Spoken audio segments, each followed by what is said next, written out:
Cris, sempre quando eu vou conversar com os meus amigos, conhecidos ou qualquer pessoa que sabe que a gente trabalha na área financeira, a primeira pergunta que vem é: o que é Bitcoin?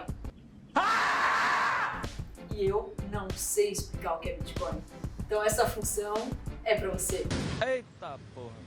Bitcoin, então, seria a primeira tecnologia digital para descentralizar as relações de peer-to-peer, uma relação de pagamento entre pessoas. As moedas originaram lá no passado, provavelmente nos modelos onde os povoados se uniram em prol da agricultura. Então, naquele modelo de negócio, se começou o escambo. Eu ia falar tipo escambo. Tipo escambo. Começaram-se a troca de mercadoria, mas existiam algumas mercadorias que não poderiam ser fracionadas. Então eu não poderia cortar patas de ovelha para comprar de repente uma roupa.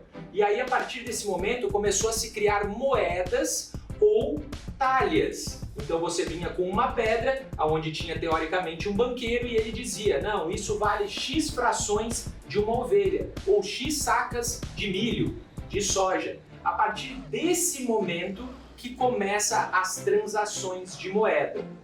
Perfeito?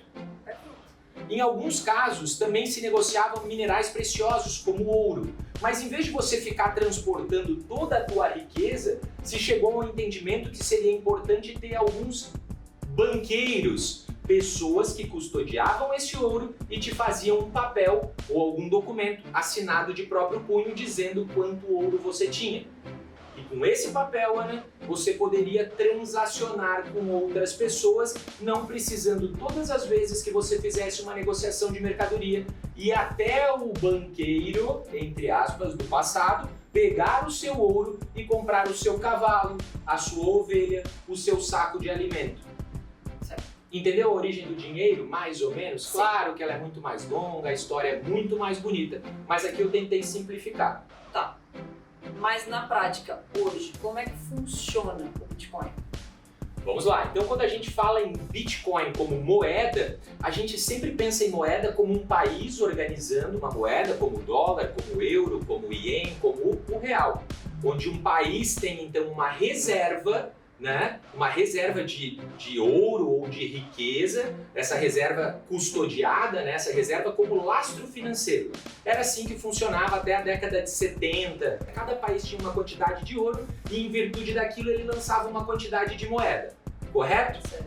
Só que acontece que no passar do tempo a economia precisou lançar novas moedas, continuou imprimindo dinheiro o governo para pagar suas contas, fazer infraestrutura e assim por diante. E aí vieram o cartão de crédito, tal.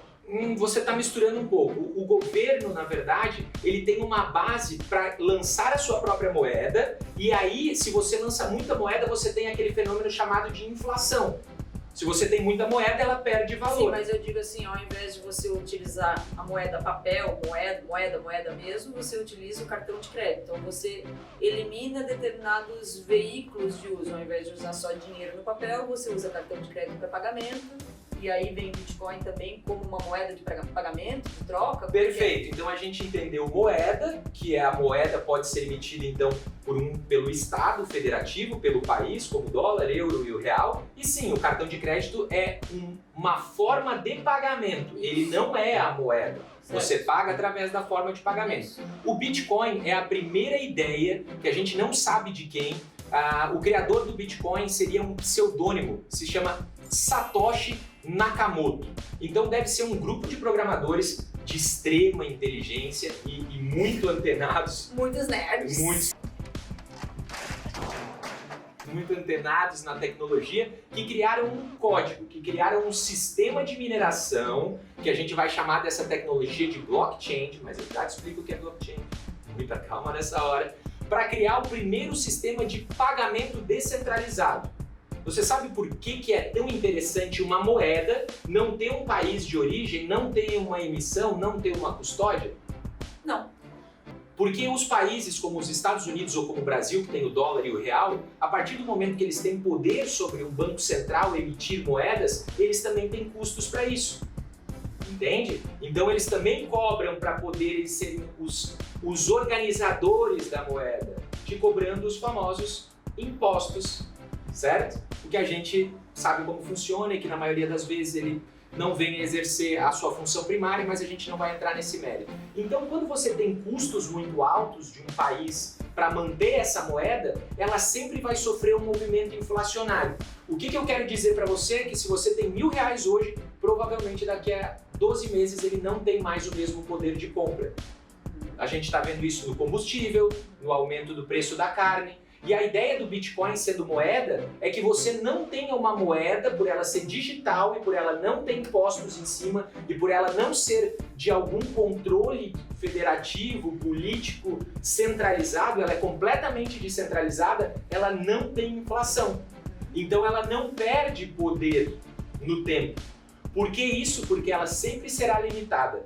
Tá, mas eu escuto falar que você operando Bitcoin, usando Bitcoin, você ganha dinheiro com ele. Como é que eu consigo ganhar dinheiro com Bitcoin? Aí é outra pergunta. Então agora que a gente entendeu que Bitcoin é uma moeda, a primeira descentralizada, que ela não sofre esse movimento de algum governo dando as diretrizes dela, então isso de certa forma é muito bom, mas também pode ser ruim, né? Porque não tem nenhum lastro, não tem ninguém garantindo essa moeda, não tem nenhum governo que você possa cobrar, certo? E agora você me pergunta, como é que a gente pode ganhar dinheiro com isso? A moeda Bitcoin, assim como a moeda dólar, assim como o euro, assim como uma saca de soja ou 1 quilo de carne, sofre variação de preço com o tempo.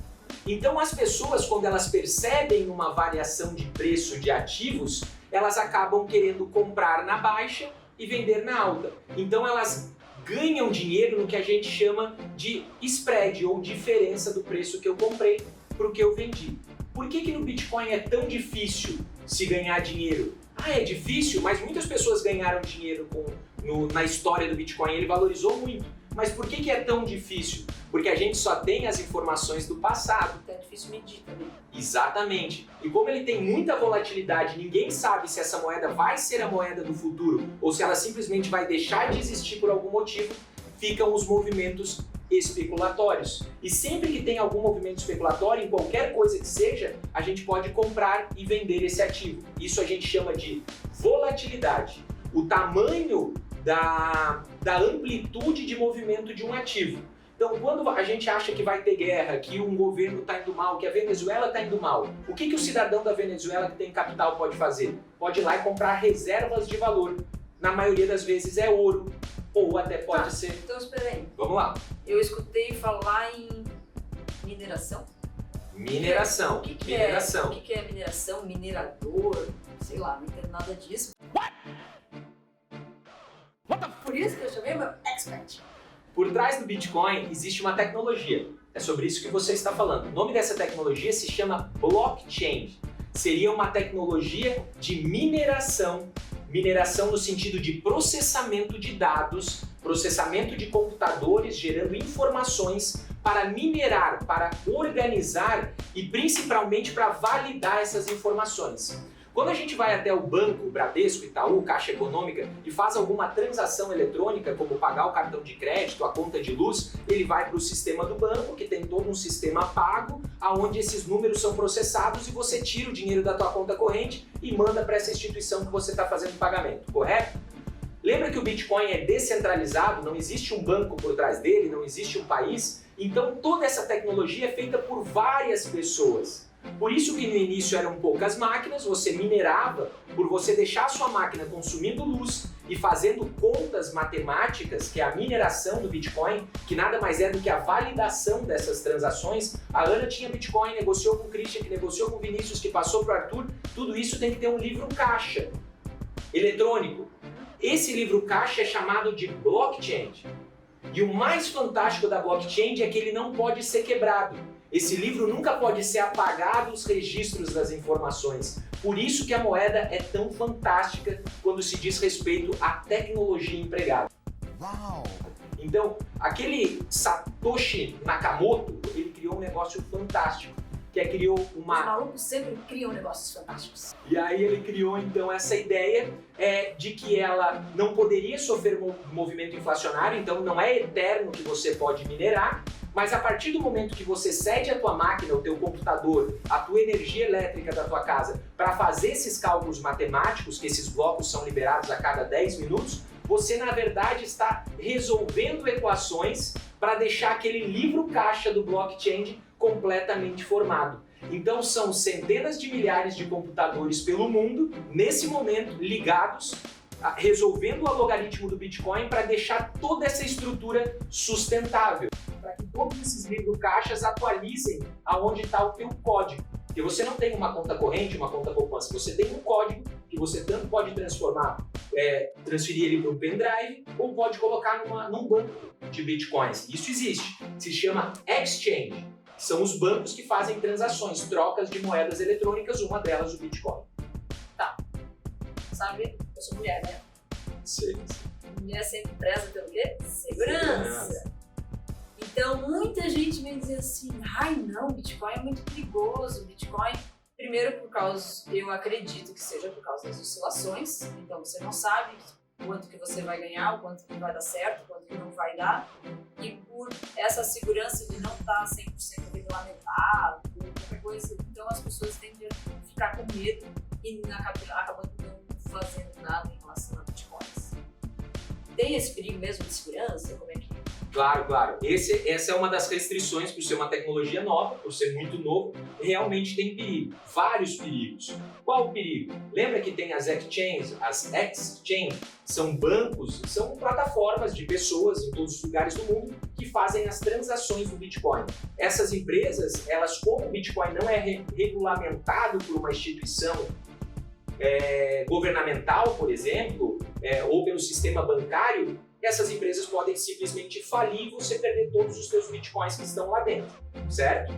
Como você pode transferir esse código do teu bitcoin, esse teu cofre do bitcoin, entre aspas, para um pendrive? Você pode perder o pendrive, assim como você pode colocar notas de dinheiro na tua carteira, no teu cofre e pegar fogo, perder. Puta vida! Esses problemas ainda, é uma tecnologia muito nova, ela é de 2008. A gente não sabe para onde o Bitcoin vai, se ele vai subir, se ele vai cair. O que a gente sabe é que o mundo está mudando tecnologicamente e que essa moeda Bitcoin ela pode trazer alguns benefícios para o sistema econômico. Como? Reserva de valor.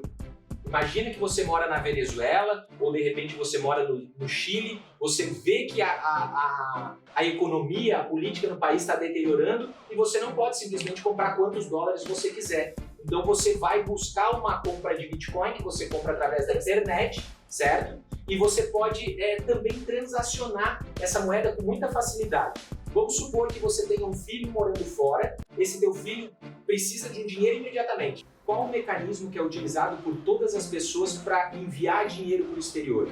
Geralmente elas vão no banco comercial, no Bradesco, na Caixa, fazem a cotação do câmbio, fazem esse câmbio, pagam várias taxas para enviar esse dinheiro para outro banco para a pessoa poder, depois de um determinado tempo, fazer o saque desse capital. Através dessa relação de Bitcoin, você consegue transferir esse dinheiro apenas com um código de um lugar qualquer do mundo para outro lugar sem taxas, sem deflação e principalmente sem depender dos bancos. Como essa tecnologia é muito nova, muito moderna, nem os mercados sabem como reagir a essas transações, o que naturalmente, Ana, abre um problema para várias outras possibilidades. É um problema, mas de certa forma a gente pode ver como uma solução. Eles querem pôr um determinado controle para que não haja esses tipos de risco, né? Perfeitamente. E esse controle acontece de acordo, infelizmente, provavelmente, de acordo com os problemas acontecendo. A partir do momento que eles começam a acontecer, eles provavelmente vão conseguir pontuar e ajustar. Só que até lá vai um tempo, né? Exatamente. O que a gente viu hoje então? Bitcoin é uma moeda, a primeira moeda eletrônica, o sistema que eles utilizam é o blockchain, várias pessoas descentralizadas, computadores funcionando, geram a segurança desse sistema. E por que as pessoas deixam seu computador ligado, trabalhando para resolver esses cálculos?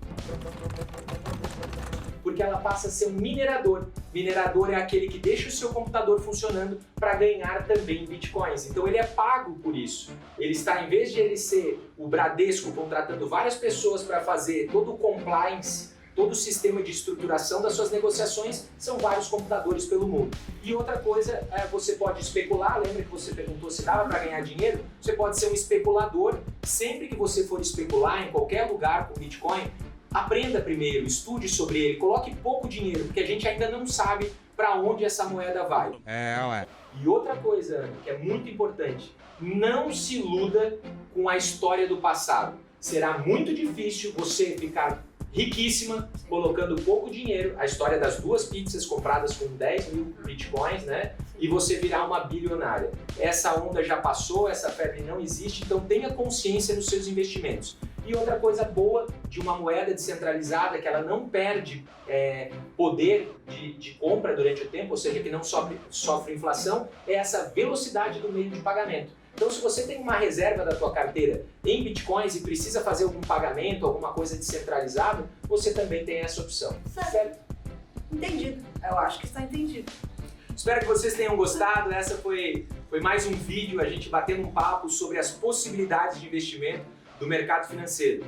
Lembrando, em momento nenhum nós demos a dica ou indicamos a compra de alguma instituição ou alguém nós dizendo que o Bitcoin vai subir ou vai cair. O nosso objetivo aqui é esclarecer as pessoas sobre as possibilidades de investimento ou as possibilidades do mercado que a gente tem hoje. Muito obrigado e até o próximo vídeo. Beijo. Obrigado, Ana.